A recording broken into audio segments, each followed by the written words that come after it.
বিসমিল্লাহির রহমানির রহিম।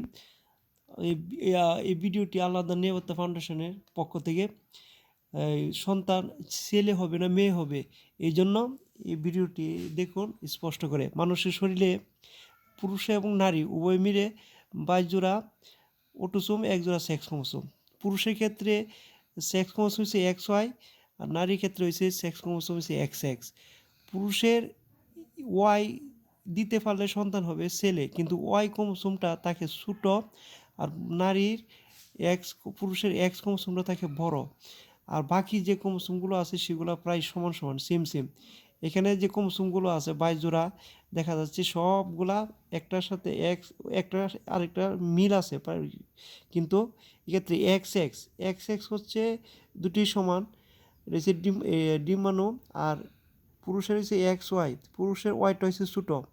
পুরুষ যখন নারীর সাথে মেলামেশা করে তখন পুরুষের ওয়াই ক্রোমোসোমটা দ্রুত বের হয়ে আসার পর এখানে বের হয়ে আসার পর যদি সাথে সাথে নারীদের যে ডিম্বাণু, সেই ডিম্বাণু যদি প্রস্তুত থাকে, ডিম্বাশয় এই যে দুই পাশে নারীর দেহের বাম পাশে ডান পাশে দুই পাশে যে ডিম্বাশয় আছে, সেই ডিম্বাশয় থেকে মেয়েরা উত্তেজিত হলে ডিম্বাশয় থেকে ডিমটা বের হয়ে জরায়ুতে আসে।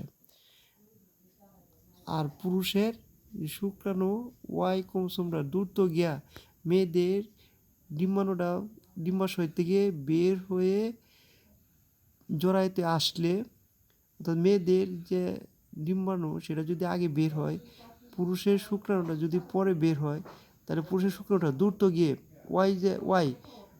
ওয়াই ক্রোমোসোমটা গিয়ে পুরুষের নারীর ডিম্বাণুর সাথে মিলিত হয়, কারণ ওয়াই তাকে ছোটো এবং এটা দ্রুত বের হয়ে ওয়াই ডিম্বাণুর সাথে মিলিত হয়, তখন সন্তান ছেলে হয়। আর যদি দেরিতে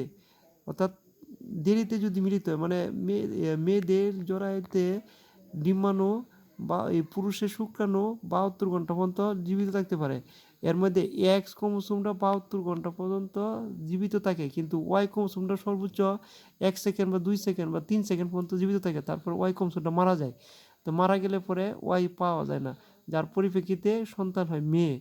আর দ্রুত প্রথম অবস্থায় যদি এক্সের সাথে ওয়াই মিলিত হয় তাহলে সন্তান ছেলে হয়। আর এটা সাধারণত এই মেয়েদের মাসিক শুরু হওয়ার পর 1 থেকে 5-6 দিন, এই দিনগুলোতে এই দিনগুলো বাদ দিয়ে, অর্থাৎ মেয়েদের মাসিক শুরু হওয়ার পর থেকে 10 তারিখ, 11 তারিখ, 12 তারিখ, 13 তারিখ, 14 তারিখ, 15 তারিখ, 16 তারিখ, অর্থাৎ এই দিনের মধ্যে 14, 15, 16 এই দিনগুলোতে মেলামেশা করলে সন্তান ছেলে হওয়ার সম্ভাবনা বেশি থাকে। যখন আর বাকি যে দিনগুলো আছে সেই দিনগুলোতে শারীরিক সম্পর্ক করলে সন্তান হওয়ার সম্ভাবনা থাকে না। Thank you.